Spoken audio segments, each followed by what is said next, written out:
아멘. 오늘 주님께서 우리에게 주시는 말씀은 마가복음 14장 32절에서 42절까지의 말씀입니다. 마가복음 14장의 말씀, 우리 다 같이 한 목소리로 주의 말씀을 읽겠습니다. 네, 우리 같이 말씀 읽습니다. 시작.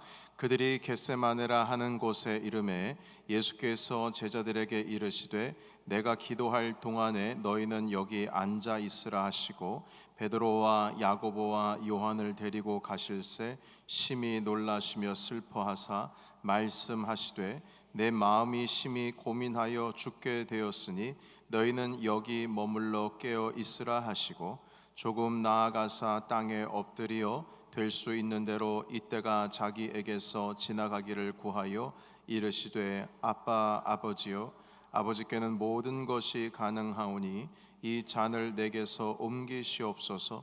그러나 나의 원대로 마시옵고 아버지의 원대로 하옵소서 하시고 돌아오사 제자들이 자는 것을 보시고 베드로에게 말씀하시되 시몬아 자느냐 네가 한 시간도 깨어 있을 수 없더냐 시험에 들지 않게 깨어 있어 기도하라. 마음에는 원이로되 육신이 약하도다 하시고 다시 나아가 동일한 말씀으로 기도하시고 다시 오사 보신즉 그들이 자니 이는 그들의 눈이 심히 피곤함이라. 그들이 예수께 무엇으로 대답할 줄을 알지 못하더라. 세 번째 오사 그들에게 이르시되 이제는 자고 쉬라. 그만 되었다. 때가 왔도다. 보라 인자가 죄인의 손에 팔리느니라. 일어나라 함께 가자. 보라 나를 파는 자가 가까이 왔느니라. 아멘. 마가복음 14장 32절에서 42절로 성령 하나님의 교통하심이란 제목 가지고 주의 말씀 함께 나누겠습니다. 예수님은 완벽하신 분이십니다. 완벽한 인간이시고 또한 완벽한 하나님이셨습니다. 그런데 그럼에도 불구하고 예수님께서는 하나님께 기도하시는 데에 온 힘을 쏟으셨습니다.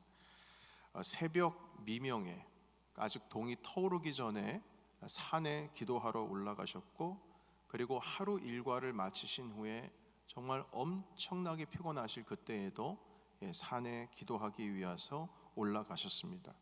주님께서 혼자 오르신 일도 참 많았지만 베드로와 야고보와 요한 이 세 명은 직접 챙기셔서 산으로 오르시기도 하셨습니다.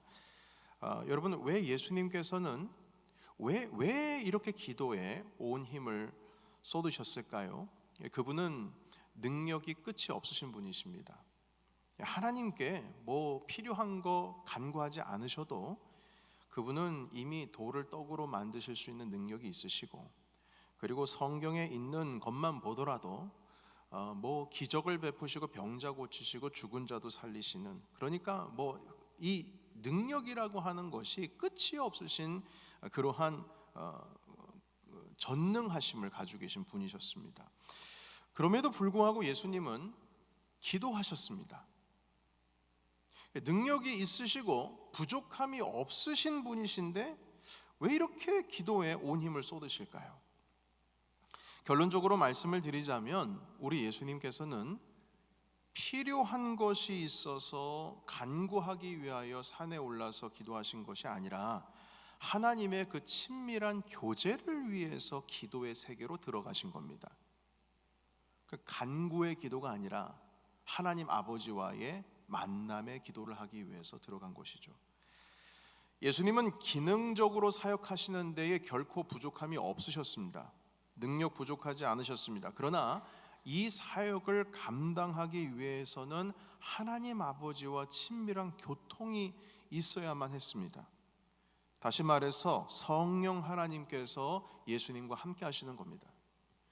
공생에 주님께서 막 시작하시기 전에 요단강에서 세례를 받으실 때에 하늘에서 비둘기와 같이 성령께서 임하셨다 이렇게 성경은 말씀하고 있습니다. 여기서 비둘기와 같이 성령께서 임하셨다는 것은 예수님께 능력을 힘입기 위해서 임하셨다기보다는 지금 하나님께서 주님과 예수님과 함께 하신다는 증거였다는 겁니다. 한마디로 교제하시는 주님의 마음을 함께 알아가시는 그것이 바로 사역의 힘이 되는 것이죠. 그래서 우리 예수님은 아버지께 기도하지 않으실 수가 없었습니다. 뭐든지 할 수 있음에도 불구하고 하나님과 가장 깊은 그 친밀함을 놓치지 않기 위해서 새벽마다 그리고 사역이 끝나고 깊은 밤에 들어갈 때에 주님은 산에 오르셨습니다. 여러분, 이렇게 가장 완벽하신 예수 그리스도께서도 기도하는데 하물며 우리들은 당연히 기도해야 되지 않겠습니까?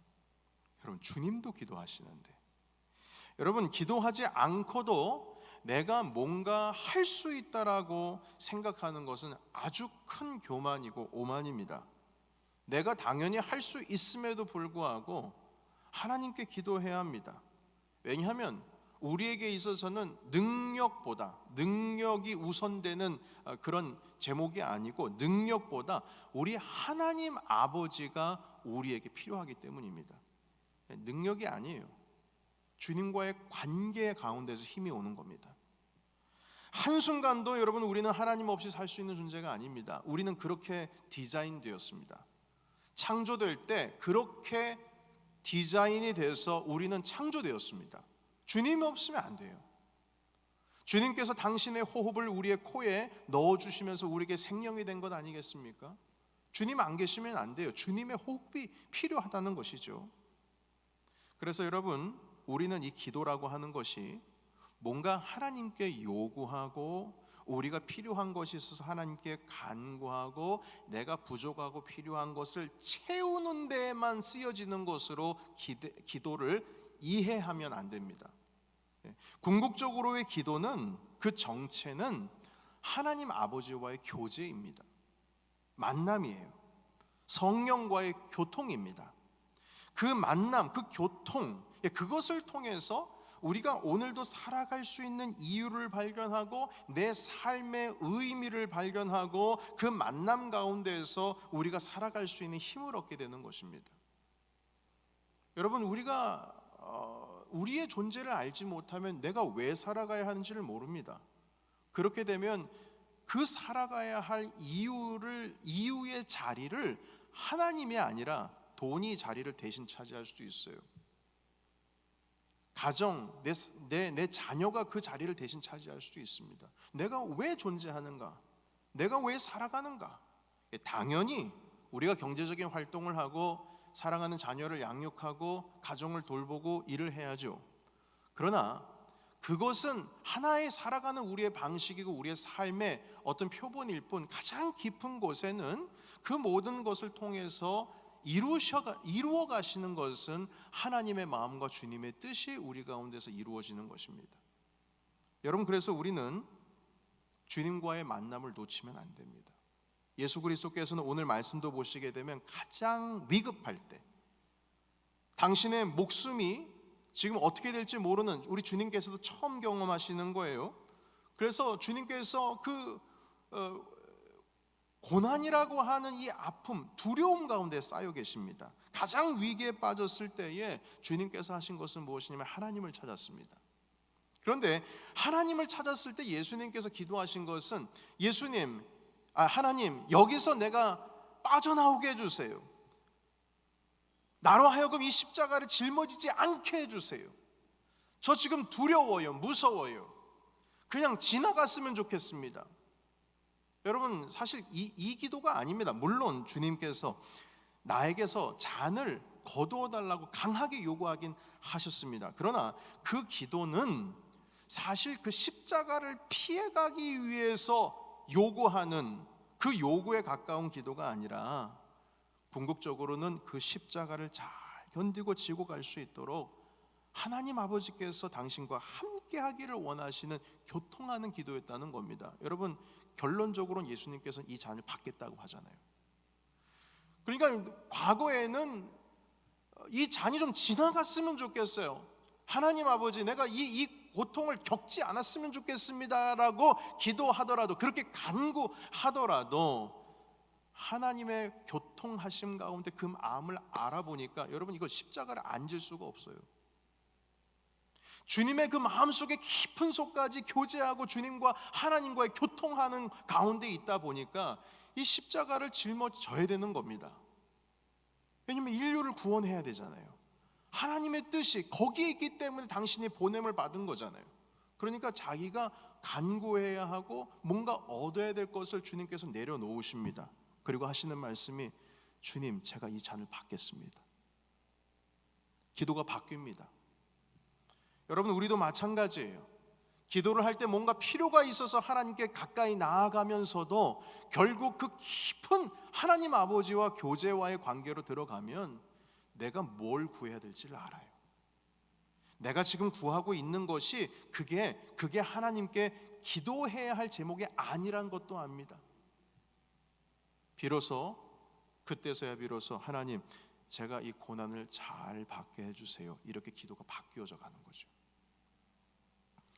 여러분, 기도를 통하여서 기능적으로 예수님께 어떤 하나님의 능력을 힘입는 그런 역할을 위해서 주님께서 지금 기도하시는 게 아닙니다. 하나님과의 관계 속에서 철저히 하나님 아버지를 신뢰하고 의지함으로 결국 예수 그리스도께서는 십자가 지는 일을 감당하시는 겁니다. 당신의 필요를 채우시기 위한 기도가 아니었다는 거예요. 여러분, 그 두려움을 이기고 예수님께서 십자가를 질 수 있었던 그 힘은 하나님 아버지와의 관계 속에서의 신뢰, 그리고 그 친밀함에서 오는 힘이었습니다. 다른 게 아니었어요. 물리적으로 뭔가, 여러분, 고통을 이길 수 있는 힘은 어떻게 얻을 수 있는 줄 아십니까? 감각이 없으면 고통 이길 수 있어요. 내 피부가 단단해지면 고통 이길 수 있습니다. 근육이 좀 세지면 이길 수 있어요. 십자가요? 고통 참을 수 있죠. 신경계통 다 마비되면 고통 참을 수 있습니다. 여러분, 기능적으로 그런 고통을 이기기 위해서 주님, 나에게 힘 주세요, 이렇게 이걸 위해서 주님께서 겟세마네 동산에 오른 게 아닙니다. 하나님과의 그 긴밀한 관계 속에서 당신께서 하셔야 될 일이 무엇인지를 아버지와의 관계, 친밀한 그 깊은 관계 속에서 찾아가실 수 있다는 것이죠. 여러분, 그래서 오늘 말씀해 보시게 되면 예수님께서 제자들에게 3번이나 깨어서 좀 기도하라고 말씀하셨습니다. 첫 번째 가셨더니 자고 있어요. 좀 깨어서 있으라. 내 마음이 심히 고단하고 내가 두려워서 내가 죽게 생겼다. 두 번째 또 보니까 또 제자들이 또 자고 있어요. 세 번째 또 가니까 또 자고 있어요. 3번씩이나 좀 깨어서 기도하라고 말씀하셨어요. 그런데 이 깨어서 기도하라고 하시는 이 말씀 가운데 있어서 결국 제자들은 그 말씀을 알아듣지를 못하죠. 성경에서는 그들이 너무나 고단하고 피곤해서 잤다, 이렇게 기록을 하고 있습니다. 그러나 사실 예수님의 제자들이 잔 이유는 다른 곳에 있습니다. 여러분, 당연히 피곤하면 잠이 오죠. 그런데 한 가지 알아야 될 것은 아무리 피곤해도요, 내 앞에 위기가 왔다라고 생각하는 순간 잠은 달아납니다. 안 그렇습니까? 여러분, 머릿속에 걱정과 근심이 가득한데 잠이 옵니까? 제자들이 지금 잠이 오고 있는 이유는 지금 뭔 일이 일어나고 있는지 깨닫지를 못하기 때문에 잠이 계속 새록새록 오는 거예요. 이 상황이 얼마나 급박한 상황인지를 모르기 때문입니다. 모르니까 잠이 오는 거예요. 예수님께서 지난 며칠 동안 계속 나는 죽게 될 것이다, 십자가를 지게 될 것이다, 그렇게 아무리 제자들에게 말을 해도요, 이 제자들은 예루살렘에서 너는 좌편에 나는 우편에, 그렇게 힘과 권력을 얻을 것만 가지고 생각을 하고 서로 싸우고 있었어요. 한마디로 뭔 일이 일어날지를 몰라요. 그러니까 자고 있는 겁니다. 사랑하는 성도 여러분, 우리가 왜 영적으로 잠이 들었는지 아십니까? 그것은 무엇이냐면 우리가 피곤해서 게을러서 잠든 게 아니고요, 하나님 아버지의 마음을 모르니까 잠들고 있는 겁니다. 모르니까 영적으로 잠들고 있는 거예요. 아무리 비전이 회복을 넘어서 부흥을 하고 100번, 1000만 번, 10,000번 이렇게 외쳐도 깨닫지를 못하고 영적으로 잠든 것은 아버지의 마음을 모르기 때문입니다. 모르니까 그러는 거예요.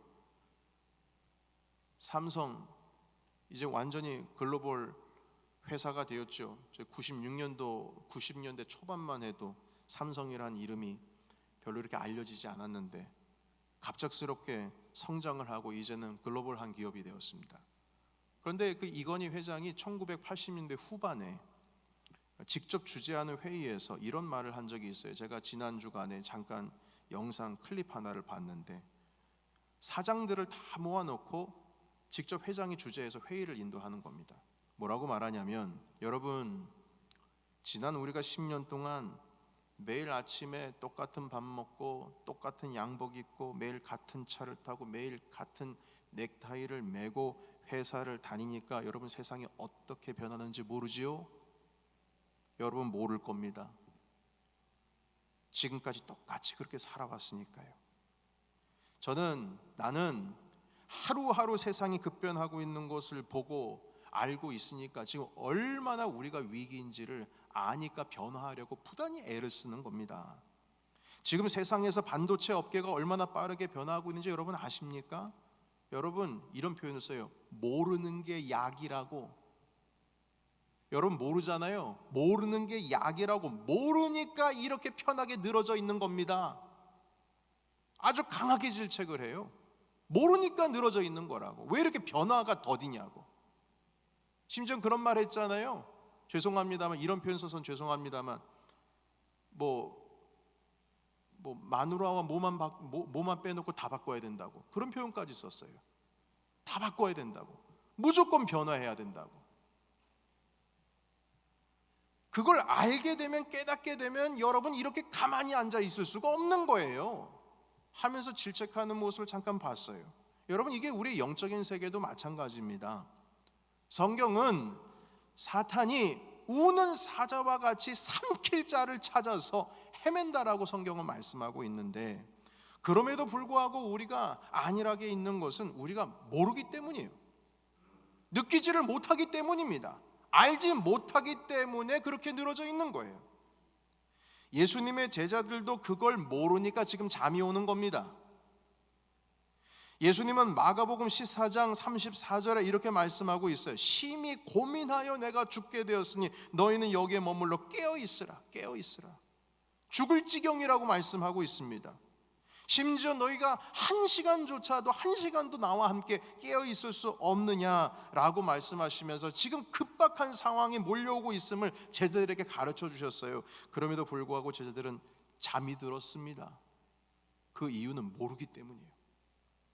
하나님 아버지의 마음도 모르고 예수님의 마음도 모르고 아무것도 몰라요. 그냥 자기네들 한 자리 차지하고 싶어서 서로 싸우고 있을 뿐, 내가 어느 정도 높은 자리 위에 올라갈까 그 생각만 하고 있지, 지금 주님께서 어떤 길을 가셔야 될지, 내가 지금 어떤 길을 따라서 주님을 따라가야 할지를 모르고 있습니다. 여러분, 우리는 모르기 때문에 성령님과의 교통이 필요합니다. 모르면 움직이지 않습니다. 하나님 아버지 비전에 함께 동참할 수 없습니다. 모르면 모르는 게 약이라고. 마음도 편하고 다 편합니다. 그러나 중요한 것은 모르면 결국 덫에 걸리는 겁니다. 모르면 결국 죽는 거예요. 여러분, 다음 주일은 성령 강림절입니다. 성령 강림절, 예수님께서 승천하시고 그리고 나서 열흘 뒤에 우리에게 성령을 주신 이유가 있습니다. 그 이유는 우리가 하나님과 함께 동행하며 그 뜻을 알게 하기 위해서 성령을 우리에게 주시는 거예요. 요한복음 16장 13절의 말씀 스크린과 함께 읽도록 하겠습니다. 요한복음 16장 13절의 말씀 같이 읽습니다. 시작. 그러나 진리의 성령이 오시면 그가 너희를 모든 진리 가운데로 인도하시리니 그가 스스로 말하지 않고 오직 들은 것을 말하며 장래 일을 너희에게 알리시리라. 아멘. 여러분 여기 보세요. 진리의 성령이 오시면 진리 가운데서 여러분들을 인도하실 것이다. 장래 일을 너희에게 알게 하실 것이다. 이렇게 말씀하십니다. 그럼 주님의 성령이 하시는 일은 물론 기능적인 능력 있습니다. 우리를 카운셀링 하시고 우리를 도우시는 그런 기능적인 역할이 분명히 성령 하나님이 있어요. 그러나 그것보다 우선되어져야 되는 것은 주님께서 이 땅 가운데 성령으로 오시는 것은 우리가 알게 하기 위함인 겁니다. 성령이 없으시면 여러분 성경을 읽어도 깨닫지를 못합니다.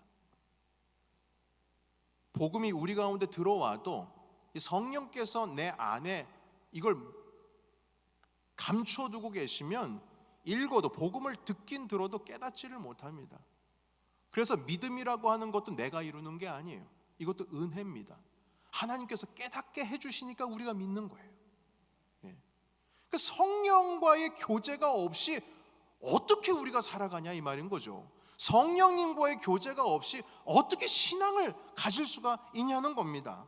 그래서 우리가 일보다 우선되어져야 되는 것이 주님과의 친밀함이에요. 성령님과의 교통하심입니다. 그 성령님과의 교제함 가운데 깊이 들어가면 들어갈수록 우리는 하나님의 뜻을 알게 되고, 주님께서 급하실 때 우리도 급할 수 있는 거고, 주님께서 우리를 이끌어 가실 때 우리는 놓치지 않고 그 길을 따라갈 수가 있는 것입니다. 여러분, 예배의 마지막 순서를 보시게 되면 축도의 순서가 있죠. 강복 선언이라고 합니다. 복이 임하는 것을 선언하는 거죠. 그런데 그 축도의 내용 중에는 예수 그리스도의 은혜와 하나님의 사랑과, 그리고 마지막 세 번째가 성령의 교통하심이 너희 무리들과 함께 있을지어다, 이렇게 축도를 합니다. 그런데 예수 그리스도의 은혜와 하나님 아버지의 사랑, 그리고 마지막에 성령의 교통하심이 있어야 되는데, 여러분, 이 어떤 목회자님들께서는 이 성령의 교통하심을 빼는 경우가 있어요. 여러분, 결탄코 이 성령의 교통하심을 축도 가운데 빼면 안 됩니다. 성령의 능력이 함께하기를 축원합니다. 성령의 감화감동이 있기를 축원합니다. 성령의 역사하심이 있기를 축원합니다. 여러분, 역사도 중요하고 감화감동도 중요하고 능력도 좋고 성령께서 은사도 주시고 다 좋지요. 그러나 아무리 다 좋아도 성령의 교통하심이 없으면 다 헛된 거예요. 내 안에 교제하심, 내 안에 주님과의 만남이 사라지면 우리는 아무것도 할 수가 없습니다. 여러분, 능력보다 중요한 것이 그분과의 만남이에요. 교제입니다. 예수 그리스도께서는 능력을 힘입기 위해서 산 위에 오르가신 것이 아니고 성령님과의 교통하며 아버지의 뜻과 아버지의 마음을 알게 하기 위해서 그분과의 깊은 교제로 들어가기 위해서 그 산에 오르신 것입니다. 사랑하는 성도 여러분, 가장 힘들고 어려울 때 그것을 이길 수 있는 힘은 관계의 힘입니다. 예수님께서 십자가라고 하는 이 죽음을, 이 고난을 받아들일 수 있었던 것은 당신의 하나님 아버지에 대한 완벽한 신뢰 때문에 가능했습니다. 그 관계가 있기 때문에 십자가를 받을 수가 있었던 거예요. 여러분, 우리는 성령을 기능으로만 이해를 합니다. 힘 주시는 분, 능력 주시는 분, 내게 능력 주시는 자 안에서 내가 모든 것을 할 수 있다라고 하는 그 신앙 고백 때문에 뭔가 성령님은 항상 내게 힘 주시는 거, 능력 주시는 거, 은사 주시는 거, 뭔가 내가 물리적으로 영적으로 뭔가 주시는 분으로만 성령을 이해를 하고 있어요. 그러나 성령의 교통하심이 핵심입니다. 능력보다 중요한 것이 성령님과 내가 교통하는 것, 만나는 것이 중요해요. 그분과의 교제가 없이는 우리는 완전한 힘을 잃은 것과 같습니다. 세상에 자기가 누군지도 모르고 살아간 독수리가 있었습니다. 왜냐하면 이 독수리는 새끼 때부터 닭들과 함께 자랐기 때문입니다. 한 농부가 절벽에서 떨어진 그 새끼 독수리를, 이제 깃털도 막 나지도 않은 그 새끼 독수리를 가지고 와서 집에서 키우는데 마당에서 키웠어요. 닭들과 키웠습니다. 아침 되면은 마당에다가 이렇게 새 모이를 뿌려주죠. 그럼 닭들이 와서 모여가지고 쭉쭉쭉 이게 쪼아댑니다. 꺾기와 하면서 쪼아대요. 그러면은 그 닭들 사이에서 자기들도 닭들이 다 모이를 쪼아 먹으니까 자기도 먹어야 되는 줄 알고 쪼아 먹습니다. 그 독수리가 말이죠. 하늘을 보면서 커야 될 독수리가 땅을 보면서 흩뿌려진 모이 쪼면서 그렇게 독수리가 살아가고 있어요. 나중에는 다 컸습니다. 닭보다 몇 배나 더 큰데도 자기는 여전히 독수리가 아니라 닭인 줄 알고 있어요. 닭들이 자기 모습과 다른 그 독수리를 봅니다. 쟤는 나와 좀 다르구나. 근데 어릴 때부터 같이 컸거든요. 그러니까 서로 장난도 하고 그랬겠죠. 그러니까 한번 콱 쪼니까 이 독수리가 자기도 닭인 줄 알고 도망갑니다. 그러니까 불의로 자기와 다른 모습이니까 독수리를 닭들이 와가지고 계속 쪼아대는 거예요. 그 무리 가운데 있으면. 그런데 독수리는 자기 스스로를 보지 못하잖아요. 자기는 여전히 닭인 줄 알아요. 자기를 낳았던 아빠, 자기를 낳았던 어미, 그 어미 독수리와의 관계의 기억이 사라져버리니까 없어요. 나를 낳은 그 어미새에 대한 관계의 기억이 없습니다. 그것이 기억이 없으니까 독수리가 근육도 막 발달이 되고 날개는 엄청나게 커가는데도 불구하고 힘이 있는데도 불구하고 그 힘을 못 써요. 왠 줄 아십니까? 자기 어미와의 관계의 기억이 끊어져 버렸어요. 교제가 안 되잖아요. 자기가 누군지를 모릅니다. 힘이 있음에도 불구하고 몰라요. 여러분, 예수 그리스도께서 이렇게 말씀하셨습니다. 담대하라, 내가 세상을 이겼노라 말씀하셨어요. 여러분, 주님께서 세상을 이겼는데 왜 우리가 담대해야 됩니까? 그 이유는 주님과 우리가 하나이기 때문입니다. 주님이 그래서 승리하셨으면 우리도 승리하는 겁니다.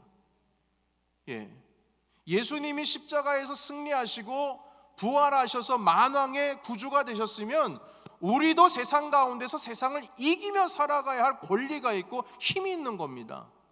주님이 승리하셨는데 그걸 아는 사람이 어떻게 세상에서 고개 숙이고 땅바닥만 보며 살아갑니까? 그런데 이 독수리는 그래요.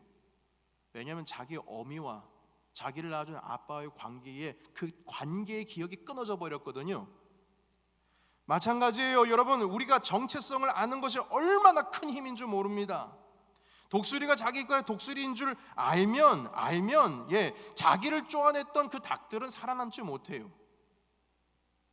하나님과의 관계, 그 관계 속에서 오는 무한 신뢰, 그것이 이 땅 가운데서 우리가 세상을 이기며 살아갈 수 있는 힘이 된다는 겁니다. 아버지와 어머니와의 관계 속에서 신뢰를 경험한 5살짜리 미만 아이들,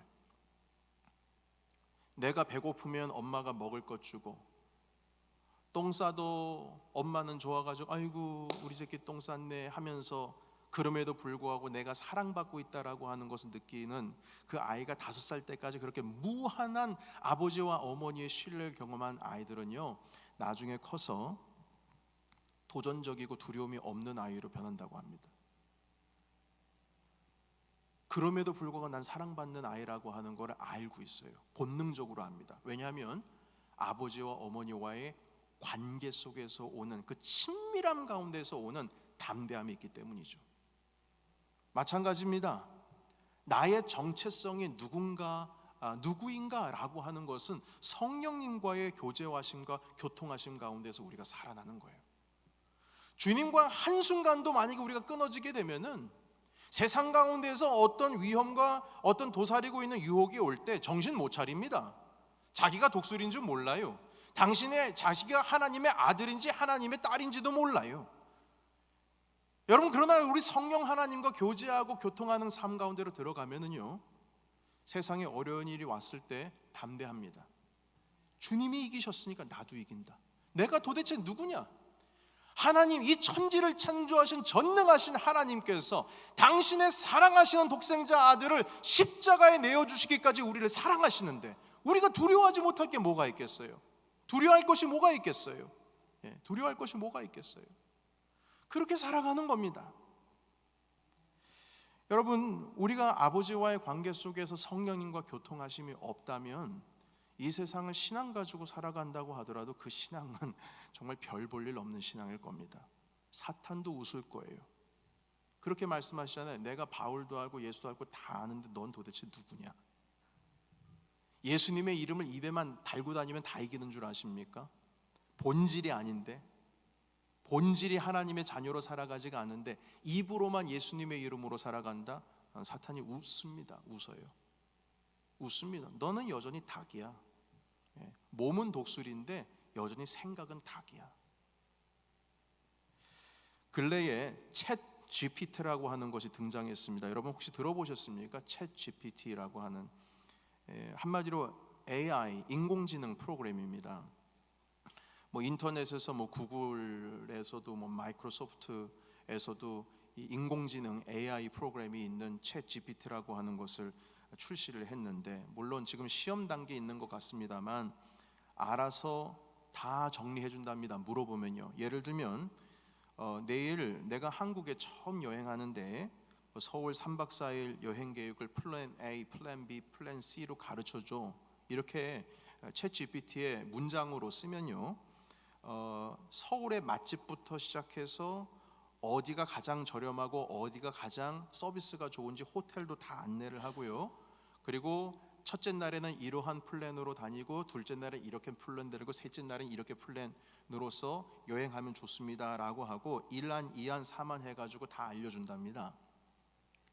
심지어는 이것을 묻는 사람의 취미, 나이, 성별, 이런 모든 조항들을 다 거기에 입력을 하면 정말 거기에 딱 맞게 알맞는 플랜을 내준다는 거예요. 그리고 요즘에 그 AI 프로그램이죠, 챗 GPT, 그것으로 학생들이 숙제를 한다고 합니다. 그냥 한마디로 이게 자기가 숙제를 하는 게 아니라 AI, 인공지능이 해주는 거죠. 인터넷에 정보를 알아서 내가 지금 필요한 것을 좀 넣게 되면은, 심지어는 오픈북 테스트가 있지 않습니까? 대학에서 선생님이 그냥 문장 하나만 남겨주고 이걸 가지고 집에서 뭔 책을 참조하든 여하튼 답을 해와라 라고 하면은 간단하답니다. 챗 GPT에 문장을 써서 선생님이 내준 그 시험 문제를 문장을 넣어버리게 되면은 답이 나온대요. 심지어 논문까지 써줄 수 있답니다.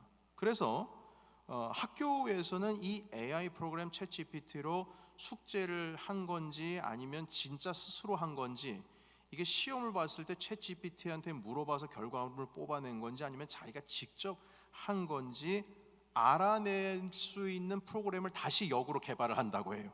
그걸 발견해 나갈 수 있도록. 왜냐하면 커닝이나 마찬가지니까요, 치링이나 마찬가지니까요. 그러니까 챗 GPT라고 하는 것이 그런 역할을 하고 있는 거예요. 인터넷에 있는 모든 정보를 AI가 알아서 정리해서 알아서 그 정보를 우리에 맞게 제공을 해주는 겁니다. 그러다 보니까요, 변호사가 할 일 AI가 대체할 수 있대요. 판사가 결정해야 될 것 옵셔널로 이 상황에 대한 조건들을 다 집어넣으면 AI 판사가 판단을 내릴 수 있다는 겁니다. 그러니까 시간 들지 않대요. 그냥 정보만 집어넣으면 알아서 뭐 얼마 되지도 않고 그냥 결판이 내버리는 겁니다. 의사도 이 수술을 해야 되는 게 맞는지 안 해야 되는 건지, 위험한 수술, 이게 성공률이 몇 %인지 결정을 할 때도 이 AI가 이 수술을 성공할 수 있을지 말지에 대해서 데이터 분석을 완벽하게 해서 가르쳐 준다고 해요. 그러니까 얼마나 세상이 편해지겠어요? 심지어는 AI가 상담가 역할도 한다고 합니다. 우리의 어려움을, 마음을 듣고 어떻게 하면 이 일을 해결할 수 있는지 그 길을 가르쳐주고 우리의 마음의 성향을 다 분석을 해서 그것에 딱 맞는 맞춤형 상담 서비스를 할 수도 있다는 거예요. 여러분, 그래서 AI가 발달하면 발달할수록 사라져버릴 위기 가운데 있는 직업군이 있다고 합니다. 그런데 여러분, 이런 조사를 그리스도인 대상으로 한번 이런 조사를 한 적이 있대요. 제가 이 내용에 대해서는 그 LA 총회 갔다가 돌아오는 비행기 안에서 옆에 계신 목사님한테 들은 얘기예요. 그 목사님 황당해하면서 저한테 좀 말씀을 해주시더라고요. 뭐냐면요, 챗 GPT를 통해서, 만약 목사님이 그 챗 GPT를 통해서 설교문을 준비해서 설교를 한다면 이것을 문제 삼지 않고 수용할 수 있느냐 없느냐, 이걸 그리스도인들에게 물었다는 거예요. 그러면 여러분, 몇 퍼센트 정도가 괜찮습니다, 몇 퍼센트 정도가 그건 안 됩니다, 이렇게 말했을까요? 한번 생각해 보세요. 상상해 보세요. 몇 퍼센트가 수용했을 것 같습니까? 놀라지 마세요. 무려 30%의 사람들이 괜찮다고 말했답니다. 지금 이건 초기에 대한 것이지만 챗 GPT라고 하는 것이 AI 기술이 발달하면 발달할수록 요 30%가 떨어지지 않고 계속 올라갈 겁니다. 한마디로 명령을 내리면 설교문을 컴퓨터가 작성을 해준다는 거예요. 그래서 예를 들면 이런 겁니다. 챗 GPT로 오늘 주제처럼 말입니다, 성령 하나님의 교통하심이란 주제를 가지고 마가복음 14장 몇 절부터 몇 절까지를 관련해서 설교문을 준비해줘, 이렇게 질문하면 설교문이 나온다는 거예요. 15분짜리, 20분짜리, 30분짜리 해줘 하면 나온다는 거예요. 그러니까 이런 설교문을 가지고 목사가 설교를 하면 이거를 긍정적으로 받아들일 사람 몇 사람이나 되냐라고 했을 때 30%래요. 여러분, 이렇게 긍정적으로 대답하신 분들, 이 30% 여기에 해당되시는 분들께서는 이 신앙이라고 하는 것을 기능적으로만 이해했을 가능성이 아주 높습니다. 여러분, 근래에 이제 김창옥이라고 하는 강사가 아주 유명합니다. 기독교계에서 강사로서 유명해요. 자기가 읽은 책 그리고 경험치 여기를 가지고 어떻게 살아가는 것이 참 지혜롭고 행복한 삶인가를 가르쳐주는 강사로 유명합니다. 김창옥 씨요. 많은 분들이 유튜브에 김창옥 쳐서 그분의 뭐 이름은 몰라도 그분의 강연들을 한 번쯤 다 들어보셨을 거예요. 그런데 들어보면은요, 어떻게 저는 그런 생각을 할 때가 있어요. 아, 김창옥 씨 설교를 해도 잘할 것 같다. 그런데 여러분, 설교라고 하는 것이 어떤 정보를 얻기 위해서 설교를 듣는 게 아니잖아요. 우리가 어떻게 하면 지혜로운 삶을 살 수 있을 것인지 성경의 도움을 받아서 실질적인 도움을 받기 위해서 어떤 그런 삶의 지혜의 정보를 얻기 위해서 이 말씀 설교를 듣는 게 아니라는 겁니다. 여러분, 그런 도움을 얻기 위해서면요, AI도 할 수 있어요. AI도 할 수 있습니다. AI 목사가 분명히 나올 겁니다. 신앙적으로 이 길이 맞는지 저 길이 맞는지 알게 하기 위해서 종교적으로 특화된 최적화된 AI를 개발하고 데이터 분석에 의해서 내가 어떤 결정을 해야 될지, 이게 더 현명한 건지 저게 현명한 건지 AI 목사에게 물어보면 되는 거예요. 그러면 충분히 AI가 데이터를 분석해서 가르쳐 줄 겁니다. 그러나 아무리 AI가 등장을 한다 하더라도요, 내가 기능적으로 뭔가를 얻기 위한 것이 종교가 아닙니다. 내가 뭔가 필요한 것을 얻어내기 위한 것이, 나의 마음을 평안하게 하기 위해서, 평강을 주기 위해서 뭔가 시스템 안에서 내가 얻기 위해서 신앙생활을 하는 것이 종교가 아니에요. 그것이 기독교가 아닙니다. 신앙의 본질은 무엇이냐면 하나님과 교통입니다. 이건 AI가 못해요. AI가 못해요. 인공지능이 못합니다. 인공지능에 여러분들의 인생을 맡기시겠어요? 내가 이러이러한 상황인데 어떻게 하면 성경적으로 잘 이걸 파헤쳐 나갈 수 있는지 가르쳐줘 하면 AI가 성경적인 그 어떤 방법들을 다 정리해가지고 가르쳐 줄 거예요. 분명히 그런 시대가 올 겁니다. 거기에 여러분 인생을 맡기겠냐고요. 신앙은 정보가 아니에요. 신앙은 하나님과 교통입니다. 주님과 교통할 생각을 하지 않고 왜 엄한 것에 여러분들의 영혼을 맡겨요? 그렇게 주변에 있는 사람들과의 관계 속에서 하나님 역할을 하는 사람들이 있습니다. 우리가 자칫 잘못하면 하나님을 내가 필요한 AI로 바꿀 때도 있어요. 주님, 왜 답을 안 해주세요? 왜 답을? 내가 이 정도까지 기도했으면 주님 답을 주셔야 되는데 왜 답을 안 주세요? 주님이 AI입니까? 챗 GPT예요? 내가 필요한 대로 구하면 주님께서 주시는 그런 하나님, 주님이 인공지능입니까? 아니에요. 주님께서 필요하다면 응답 안 하실 수도 있어요. 주님이 우리가 필요하면 오히려 고난 주실 수도 있습니다. 이 고난이 나에게 유익인지 아닌지는 주님과의 관계와 교통함을 통해서 알 수 있는 거예요. 다윗이 그 고난을 십수년 동안 했음에도 불구하고 불평 하나 하지 않고 하나님께 나아갈 수 있었던 것은 주님과의 교통이 있었기 때문에 그게 가능한 겁니다.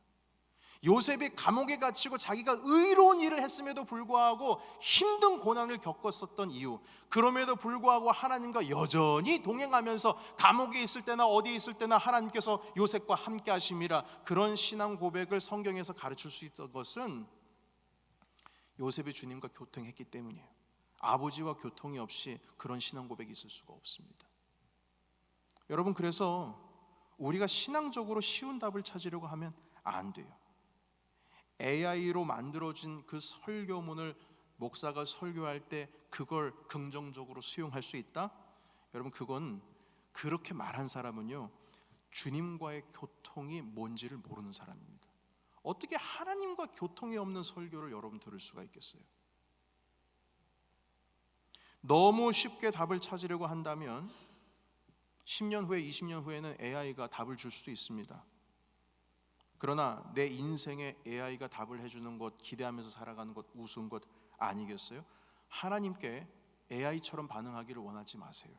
그런 식으로 주님께서 우리와 교통하지 않으십니다. 말씀을 읽는 이유, 기도를 해야 하는 이유, 주님과 교통하기 위해서입니다. 기도 훈련하고 있는 이유, 하나님 아버지와 교통하기 위해서예요. 우리가 아무리 큰 어려움에 빠지게 되더라도 결국 성령님과의 깊은 관계로 들어갈 수 있는 그 역할을 그 고난의 길이 보여주는 겁니다. 그래서 예수님이 말씀하셨죠. 좁은 문으로 들어가야 한다. 그러나 AI는 그런 답 못할걸요. 왜냐하면 그거는 프랙티컬하게 잘못된 길이기 때문에. 넓은 길로 가는 게 오히려 사는 길이지 어떻게 좁은 길로 들어가는 게 사는 길이냐. 주님은 말씀하세요. 고난이 너에게 복이다. 그 말씀을 하실 환경이 있다 이 말인 겁니다. 그것은 주님과의 관계 속에서 우리가 깨닫는 거지, 주님과의 관계가 없이는 그 좁은 문으로 들어갈 때 우린 분명히 불평하게 될 겁니다. 왜냐하면 아버지의 마음을 모르니까요. 그러나 요셉은, 다윗은 그러지 않았어요. 고난의 삶으로 들어간다 할지라도 감사했습니다. 주님과 늘 함께 했어요. 성령님과 교통하심으로 인해서 다윗이 광야의 삶을 이길 수 있었고 요셉의 이집트 삶에서 이길 수 있었던 것입니다. 이런 관계는 AI가 해줄 수 있는 것도 아니고, 따라서 여러분, 우리는 단답형으로 하나님께서 빨리빨리 답을 해주시기를, 주님의 AI, 인공지능처럼 반응해 주시기를 기대해서도 안 되는 겁니다. 여러분, 깊은 기도, 그것은 내가 뭔가를 얻고자 함이 아니라 하나님과의 깊은 친밀함의 관계로 들어가기 위한 기도인 것입니다. 그래서 여러분, 일보다 우선되어져야 되는 것이 기도이고, 가정보다 우선되어져야 되는 것이 하나님과의 만남입니다. 여러분, 주님과의 만남이 없이, 주님과의 교제가 없이 자녀를 길러요? 하나님 성령님과의 교통함이 없이 남편이 될 수 있고 아내가 될 수 있다라고 생각하세요? 아니, 어떻게 하나님께서 다스리시는 가정이라고 고백하면서 주님께서 이끌어가 주실 것에 대한 기대는 하면서 어떻게 주님과 교통함이 하나도 없이 내가 참된 부모가 될 수 있다라고 생각하시나요? 내가 참된 사장이 될 수 있다고 생각하시나요? 내가 기업이 잘 되기를 원하시면서 하나님과 교제함과 교통함이 하나도 없이 어떻게 주님의 나라가 우리의 삶 가운데 세워지기를 원하시나요? 결코 그렇게 할 수 없어요. 주님과의 만남 없이, 그분과의 교제 없이 가정 세울 수 없고, 일터 일고 갈 수 없고, 심지어는 교회 사역할 수 없습니다. 그것은 꼭 내가 누군지 모르고 마당이 흐트러져 있는 모이 쪼아대는 독수리와 같은 삶을 살게 되는 것과 똑같은 겁니다. 내가 누군지를 모르는데, 하나님께서 내가 무엇을 하기를 원하시고 내 정체성이 제대로 되어 있지 않은데, 여러분, 주님과의 관계가 끊어져 버리게 되면요, 내가 누군지 몰라요. 하나님의 자녀라고 우리가 말은 하지요. 그러나 실질적으로 네가 어떤 하나님 아버지의 관계 가운데 있는지 그 관계의 힘을 잃어버렸기 때문에 여러분, 여전히 우리는 하늘을 날지 못한 땅바닥만 바라보는 독수리가 될 가능성이 아주 높습니다. 끊임없는 주님과의 교제를 통하여, 하나님과의 만남을 통하여 우리는 하나님의 마음을 알고 주님을 알아야 나도 알 수 있어요. 종교개혁가 존 깔뱅이라고 하는, 미국 발음은 켈빈입니다. 그분께서 기독교 강요라고 하는 대작을 27살 나이에 쓰셨는데, 그걸 지금도 수많은 박사님들이 연구하고 있어요. 한마디로 천재죠. 하나님과 관계 속에 있어도 천재입니다. 그런데 그분께서 가장 첫 장에 뭐라고 글을 쓰셨냐면, 책의 분량이 아주 많습니다. 큽니다. 뭐라고 쓰셨냐면 하나님을 아는 지식이랍니다. 그리고 두 번째 장이 사람을 아는 지식이에요. 하나님을 알아야 내가 누군지 알 수 있습니다. 그래서 하나님을 아는 지식이 먼저예요. 주님을 알고 싶으세요? 성령님과의 교통하심이 없인 주님을 알 수 없습니다.